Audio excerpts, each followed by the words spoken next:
Hi friends, தக்காளி சட்னி ஒரு வாட்டி இந்த பக்குவத்தில் செய்யுங்க. வீட்டில் இருக்க எல்லாருமே 2 தோசை எக்ஸ்ட்ரா சாப்பிடுவாங்க.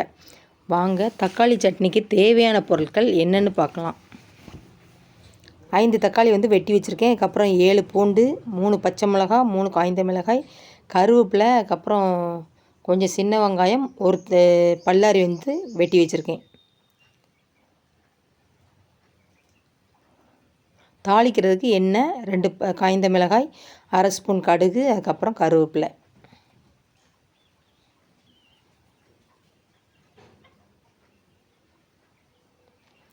மிக்ஸி ஜார் எடுத்துக்கோங்க. மிக்ஸி ஜாரில் வெள்ளைப்பூடு சேர்த்துக்கோங்க.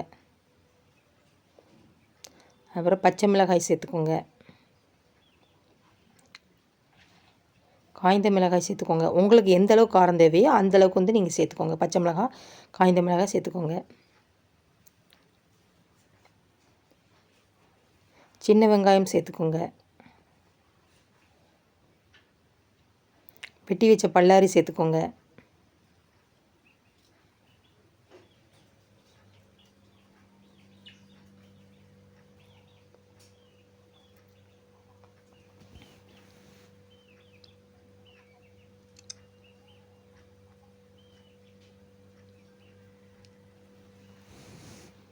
கருவேப்பிலை சேர்த்துக்கோங்க. வெட்டி வச்ச தக்காளி சேர்த்துக்கோங்க.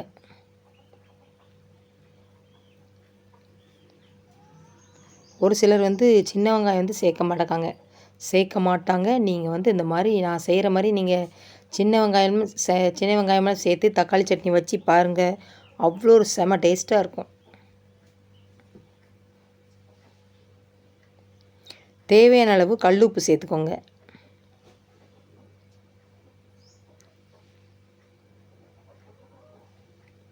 தண்ணி ஊற்றாமல் இந்த மாதிரி அரைச்சிக்கோங்க. நல்லா மையாக அரைச்சிக்கோங்க. வாணலியில் தேவையான அளவு எண்ணெய் சேர்த்துக்கோங்க.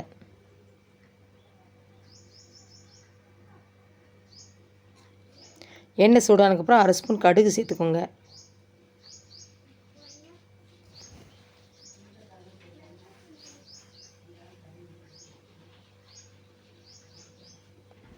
பக்கத்தில் அவங்க தோசை சுட்டுட்டு இருந்தாங்க.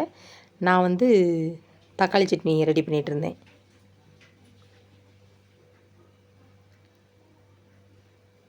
நல்லா தோசை சூடாக சுட்டுட்ருக்காங்க. சூப்பராக. கடுகு பொரிஞ்சதுக்கப்புறம் காய்ந்த மிளகாய் பிச்சு சேர்த்துக்கோங்க.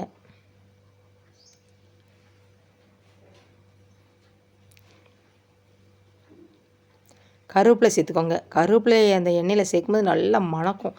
கிச்சனே அவ்வளோ ஒரு மணமாக இருக்கும். அரைச்சி வச்ச தக்காளி விழுது சேர்த்துக்கோங்க.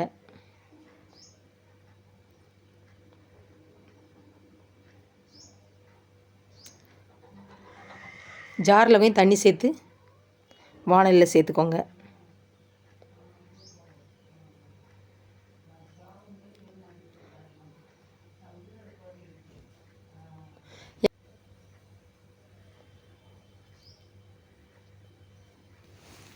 நல்லா இப்படி லைட்டாக கரண்டி வச்சு கிண்டி விட்டுக்கோங்க. மறுபடியும் தண்ணி தேவைன்னா தண்ணி கொஞ்சம் ஊற்றிக்கோங்க.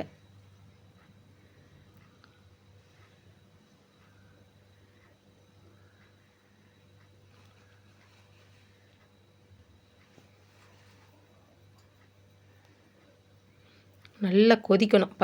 தக்காளியோட பச்சை வாசனை போகணும். எண்ணெய் நல்லா மேலாக்க திரிஞ்சு வரணும். இந்த மாதிரி நம்ம செஞ்சோம்னா தக்காளி சட்னி அவ்வளோ ஒரு செம டேஸ்ட்டாக அவ்வளோ ஒரு சூப்பராக இருக்கும். இது சுட சுட சாதத்துக்கு, அதுக்கப்புறம் இட்லிக்கு, தோசைக்கு, அப்புறம் எல்லாத்துக்குமே ஊற்றி சாப்பிட்லாம். அவ்வளோ ஒரு சூப்பராக இருக்கும். நீங்களும் கட்டாயம் இந்த மாதிரி செஞ்சு பாருங்கள். செஞ்சு பார்த்துட்டு கமெண்டில் எப்படி வந்ததுன்னு சொல்லுங்கள். கட்டாயம் சொல்லுங்கள். அடுப்பை ஆஃப் பண்ணிக்கோங்க. சூப்பரான டேஸ்டியான தக்காளி சட்னி ரெடி. எப்படி ஆவி பறக்க இருக்கு பாருங்கள், எவ்வளோ சூப்பராக.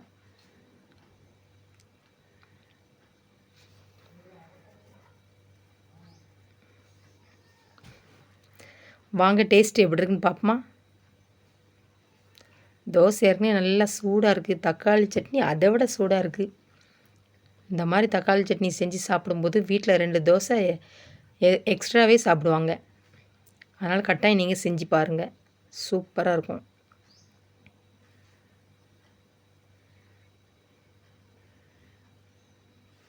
அந்த தோசையை நல்லா பிச்சுக்கிட்டு அதுக்கப்புறம் அந்த தக்காளி சட்னி நல்லா தொட்டு சாப்பிடும்போது அடடா, காரசாரமாக அவ்வளோ ஒரு சூப்பராக இருந்தது.